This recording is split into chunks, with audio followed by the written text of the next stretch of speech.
Hi viewers and students, I'm Eugene and I'm a teacher for graphic design and animation students here at a local university in Malaysia. Now, what this video is going to be about is how to use smear tools and also blur tools in Photoshop. Okay, and the project that I've prepared for this video is how to create actually a fuzzy looking creature.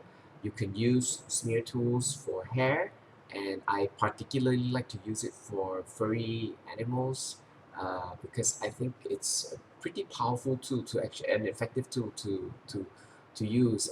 But of course, you must supplement it with some of your own strokes. And I will also show you how to use it to make like wispy smoke as well. Okay, so I won't be talking through the whole video and showing you the entire process to paint this exact image. I will show you, however, the portion you need to actually paint the furry part. Okay, and at some points of the video I'll be speeding it up because the process is pretty repetitive. All right, I will pause here and there once in a while to kind of narrate to you about what I'm doing if I deem it necessary. Okay, all right, so just move me out of the way and let's start.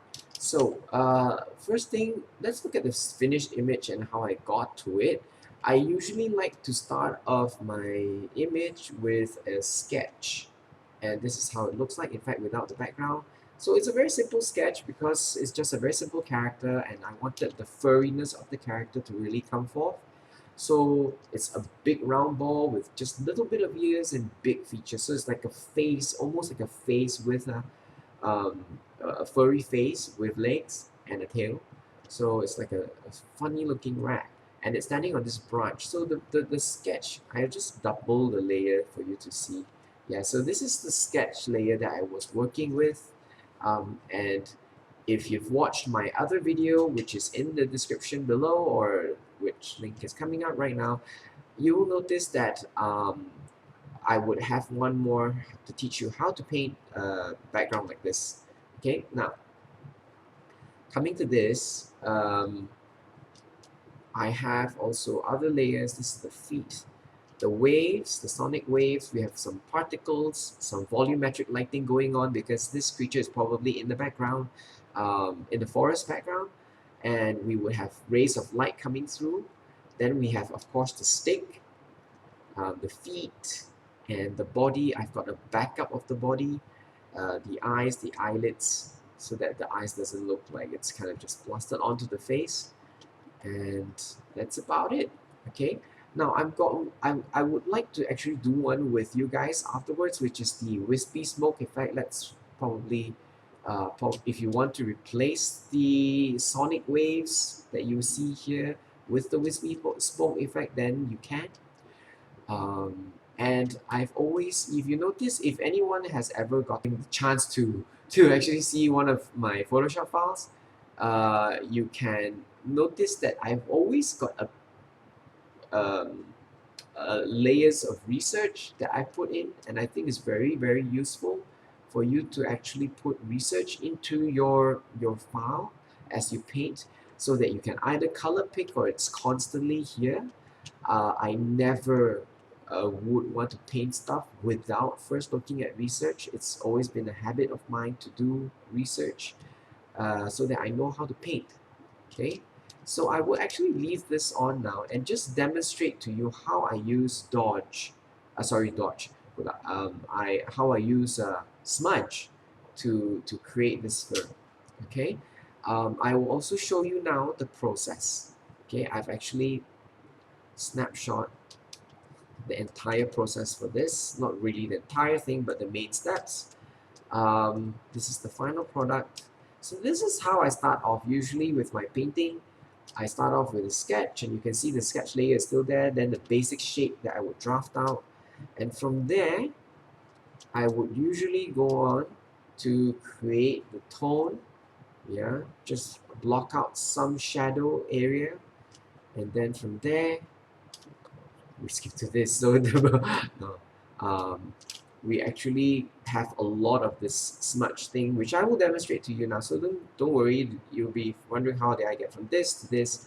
it happens pretty quickly, okay? And quite easily actually. So I'm going to switch everything off except for the body layer, okay? Switch the process off as well. Okay, so we don't need the feet. Now, let's start with the body, okay? So I'm going to use the brush here, okay, and create a new layer. And I'm going to call this body, and I'm going to switch on this layer so that I can probably color pick a similar color to this. Probably have a little bit more brown to make it a little bit more interesting. And I'm going to just paint, okay, yeah, solid brush. All right, so I'm going to start with the solid brush to go around the object, create the shape of the little critter. Okay.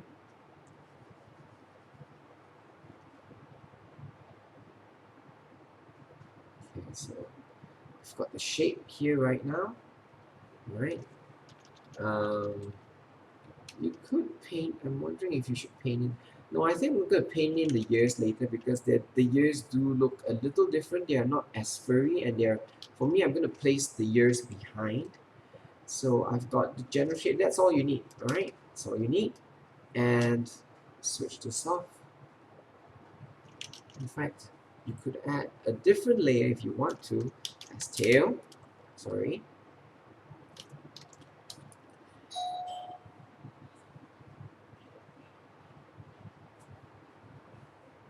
I'm going to paint the tail out. Oops, sorry. And I wanted it to have this sharp edge at the end, this whiplash sharp. Alright, so we've got the tail end. Okay, so now very quickly we just go back to the body and we're going to paint in the shadow. Alright, I usually like to use a slightly textured brush, increase the brush size. Make sure you lock the alpha when you're going to paint the shadow in because you don't want strokes going out of the body. Now this is generally a very simple, almost spherical body, so it should not be difficult to lock down. There should be a shadow area here because the main source of light is coming from the top right hand corner, and there should be bounce light coming in from here. So it's very good to therefore have something like this because as you can see, you have a nice, you look at the rat's fur over here, you notice that there is a little bit of like a rim light around the rat, the butt of the rat, this side, right? Yeah, so I would like to definitely replicate that, okay? So yeah, let's go down here, increase the brush size. I'm going to change it to multiply, select the same color perhaps, or maybe green because there's green everywhere in the forest, so it might reflect a little bit of that onto the fur. So not too harsh, lower down the opacity, switch on the pen pressure mode, and I'm going to paint this side. Okay, and I'm going to give this part a little bit more of a shadow underneath the eyes perhaps to kind of give that protrusion effect, like it's kind of popping out, right? The eyes is not embedded into the face. And then the nose here a little bit, down here. It's probably a lot darker down here, the fur. Alright. Okay. So the top a little bit here. Not so much there. Now the tail, you could just do it roughly as well. Push, let's close this away. And need to narrow it down because, yeah. So it would catch light from the top, this side. Okay, so that's it, I think, yeah. So you've got the core shadow. I'm not painting all the way. You notice that I did not paint all the way to the edge because there's going to be some bounce light here, so I'm going to retouch it again, what I've just done. Okay. multiply. I usually like to select greens from the environment around. All right. So now this comes the interesting part. That's it. That really is just it. You just need to knock out the basic shape. Do the shadow, and I'm gonna unlock this now. It's important to unlock the alpha. Now, where is the smudge tool? Is right here. Where the water drop is, there's the blur tool, sharpen tool, and the smudge tool. I'm gonna select the smudge tool. Now, the smudge tool right now is at 50%, which I need to test out if it's fine. And I have selected, what brush have I selected? I'm going to select this slightly textured brush, and I'm going to go into the body and just pull it out. Okay, it seems a bit tough, a bit stubborn as I pull it out, and the fur seems a bit blurred. All right, the way to solve this, it could be sometimes your brush, but I think this looks like a pretty decent brush. You should not be using a brush like this that's too fuzzy. I would probably, this is fine. A slightly feathered brush, solid brush is okay. Something like this is slightly feathered is also fine, but you might need something textured to give it some texture itself. So I'm going to increase the strength because I want it to come out even smoother. Right now it looks a bit stubborn. So there you go. It's a lot better. But perhaps if I change the brush to something more solid, let's have a look. Yeah, maybe if I increase the strength. Okay, a lot better. Let's switch off the sketch layer now. And you can see how it is replicating like fur. All right, the looking like a lot like fur, right? So this is for me a way I find really useful if you want to create fur, but it is of course a slightly tedious process because you would need to go around the entire creature, and I'm gonna have him have a lot more what you call and you can see that it affects so nicely with the shadow. So if you drag out from the shadow area, what it does is what this smudge tool is doing is taking pixels from here and actually smearing it out, and because the strength is so hard that it's forming entire strands, yeah, so which is exactly what I want. Right, so this is great for if you want to do like strands of hair. But what I mean initially when I started the video by saying that you need to supplement with your own strokes, usually once I'm done with creating fur for the entire creature, and you see I did it so fast as I'm speaking to you right now, I would usually go ahead and use a brush and color pick from the fur and from the color of the fur and actually draw individual strands out myself, right? Because you can't do this, oops, sorry, you can't do this process all the way through, okay? So I'm going to have longer hairs on the top. Not sure what brush I've selected. The hard brush actually works best just now. Right, so at this point of time, what I'm going to do is I'm going to speed up the video so that you get the gist of what I'm doing already. It's basically just using your stylus on your pen tablet and just sweeping it up, yeah, according to the length. But one tip is you must sweep the whole length of the hair. What I mean by that is you should, for example, sweep it out to the top. You should never at any point of time kind of sweep up and then start sweeping halfway. You will actually destroy the strands that you've already made. Okay, so if you are going to sweep the whole length. Imagine you're sweeping the whole length of the fur and not halfway, because if you do something like this and then you kind of just break it off like that, it will break the hairs in front. It will overlap, especially when it's outside.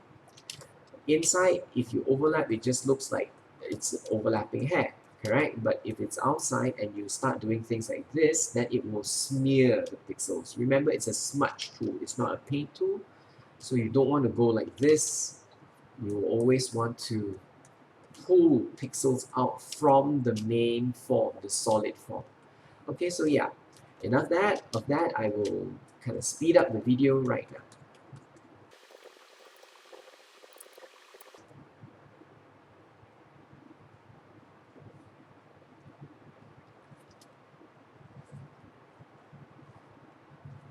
Just one more thing here right now is that I always like to go to window and duplicate a window out, go to arrange new window, so that I always have a visual of how it looks like, because when I zoom in, I can't really see how long the fur is in other areas.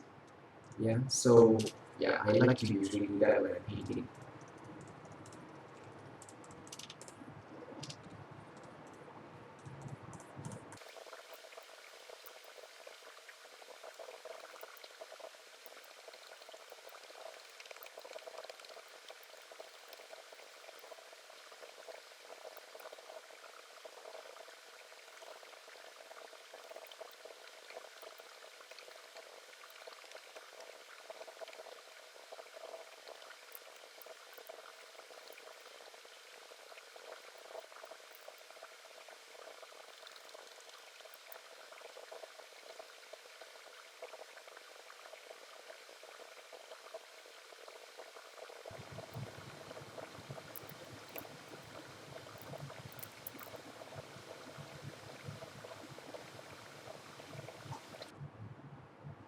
All right, so I'm done with fuzzing up the entire creature.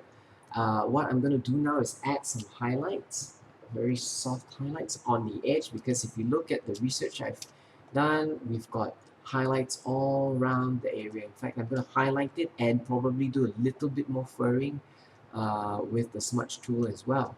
Okay, so I'm going to just switch off the research, and I'm going to just pick a yellow color for the main source of light.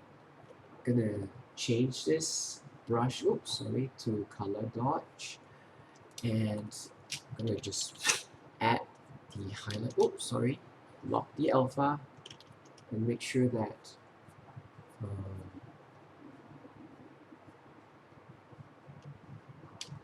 I lighten the hair. So you can see here that the hair is getting lightened, right? You don't want to have too much of the hair lightening, because you will actually pick out certain strands of hair to lighten later on. Now I'm going to pick green because the bounce light, I usually like to have a cooler color. So over down here is where I'm going to select some green. So you can see it's coming up very nicely from the photograph. I may do some more furring here so that the colors blend in a lot better with the rest. Okay. Um, should I maybe do a little bit here as well, just to give it that extra bit of protrusion. I'm gonna choose yellow again because I wanna make sure that the snout, yeah, you see, just by adding that bit of highlight, you can see the nose coming forward quite nicely. Okay, you can do the same for the tail. So, oops, I did not lock the alpha.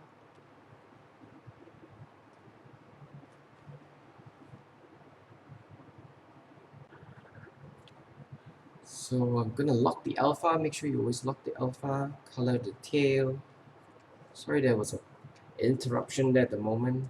We thought our dog went out the house. Okay, so and this part I want to kind of make it almost metallic, so yeah, shiny. So, but I'm going to blur this off because I want to make the tail as if it's in a slight distance. So we're going to use the blur tool afterwards for this. Okay. And a little bit of bounce, like to give this item a little bit more form. Okay. All right, so we're done with, and we really want to highlight this thing because this is the tail end of this creature is the real threat. So you can see that this is really standing out right now. So I'm quite happy with it. All right, so I'm gonna go back here, and I don't quite like how harsh this area looks. So maybe I'm gonna use the smudge tool once again. Go back to the body, choose the brush I chose just now, which is quite a hard brush. And because I can still see almost the edge of the fur, and I don't quite like that. I'm gonna unlock the alpha and start pulling this out. Yeah, so it really helps. I'm going to just move the fur in slightly different direction, because if they all are kind of sweeping in the same direction, it makes the fur look really harsh and hard, almost as if they were spines like a hedgehog. Um, but I want them to have a little bit of kind of misdirection. You must, if you can say that. All right, so I'm gonna pull some more out from the top here. Okay, and I'm done. Yeah, I'm quite done. And the next thing I'm gonna do now is this is the part where I said go pick the brush, and then this is where you just paint um, the hair in manually. Oops, that's a bit too harsh. All right, so you do need some of this uh, to happen. You still need some of this manual painting in.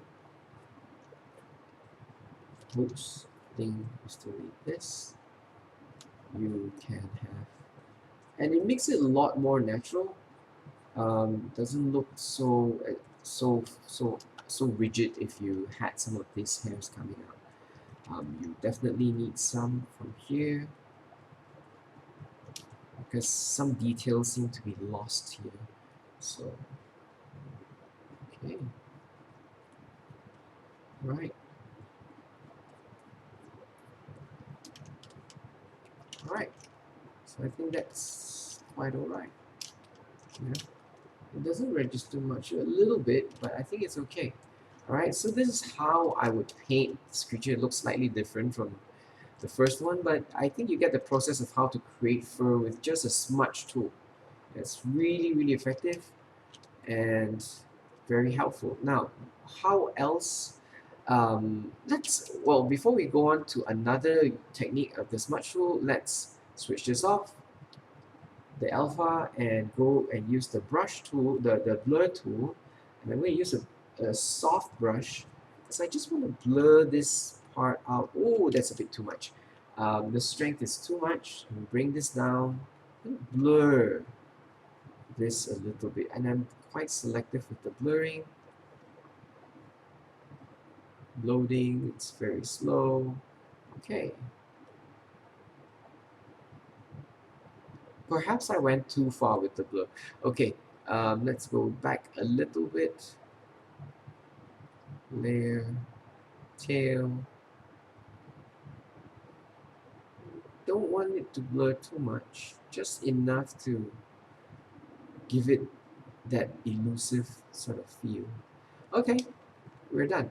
Okay, so this is how you use a blur tool. It's very manual. You can just be very selective. It's you know that if you go to filter, there's blur there as well. You can use that. This one is a little bit more dependent on your movement of your hand.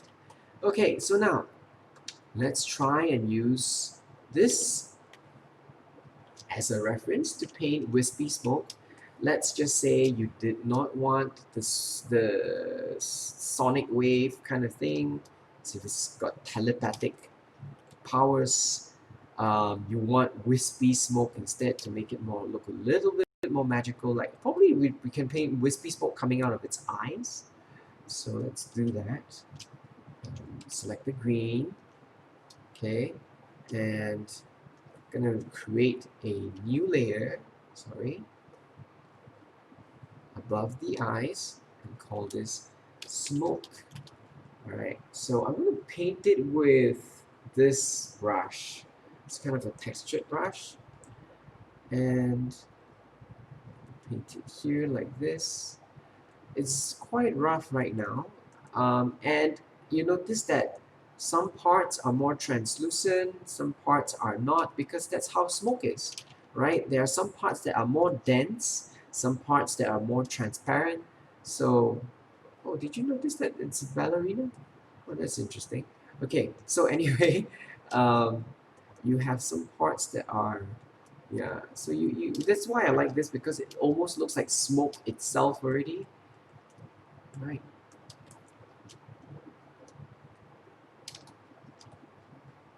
And there would be breaks in between.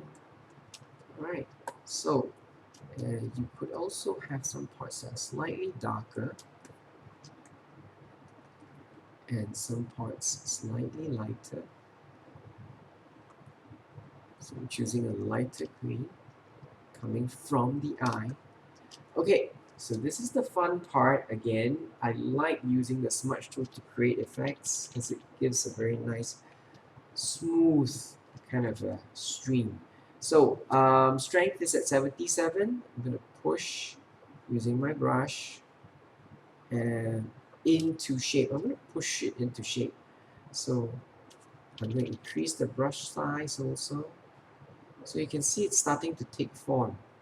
Yeah. Instead of having to paint it manually, I like to use this technique to move things around. Right. And as you can see, when I'm doing the smoke, it's not consistent, it's quite random. It's a swirl. Maybe this part breaks off slightly, goes down, right? You want it to look as natural as possible, which is as random as possible. Um, though I think with smoke, there is a sort of system to it. Now, I think this end part, you can really just smear it out.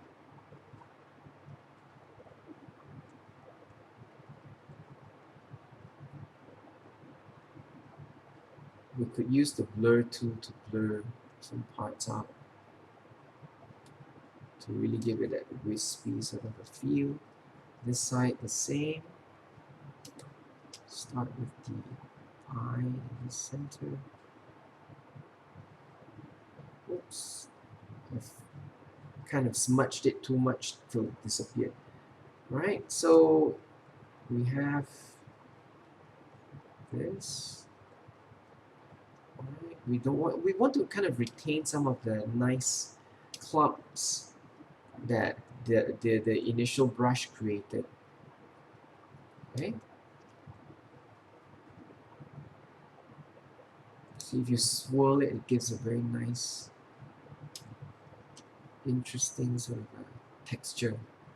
Okay. Swirl it out to the screen.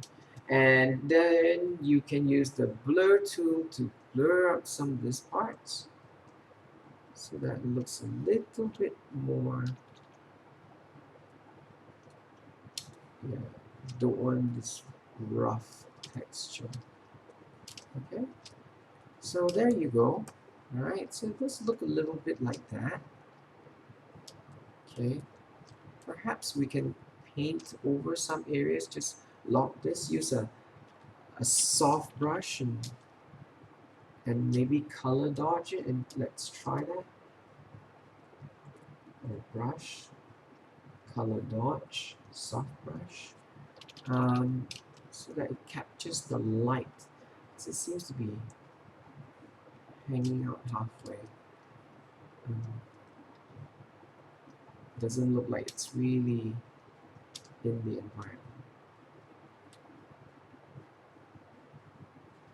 Okay, so it is a bit too much, I think. Let's go back. Layers. Let's lower the opacity so that it doesn't seem so intense. All right. Okay. Yeah. Okay. Here, here. Okay, well perhaps as a finishing touch, let's try a different transparency. Sometimes you get really interesting stuff as well.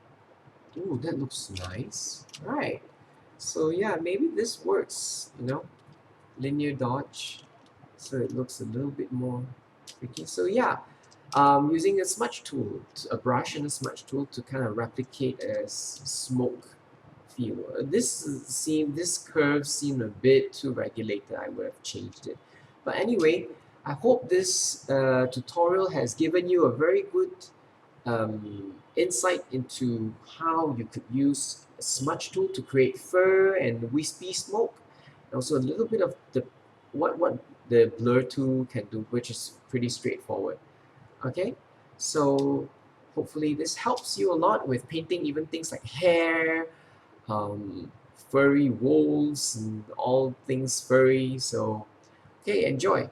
Yeah, so for more videos on illustration methods in Photoshop and Illustrator, or if you're interested in doing motion graphics with Adobe After Effects, please click on the subscribe button. Give this video a like if you found it useful. Also, do follow me on Instagram at eugenosaurus.food. Most of my artwork is there. And I also have a Facebook page by the same name. Both links are in the description below. I'll see you guys again. You might also want to check out some other videos. Here's one on blending modes that you saw me using just now in this video, and another one that demonstrates my whole painting process using photographs as references.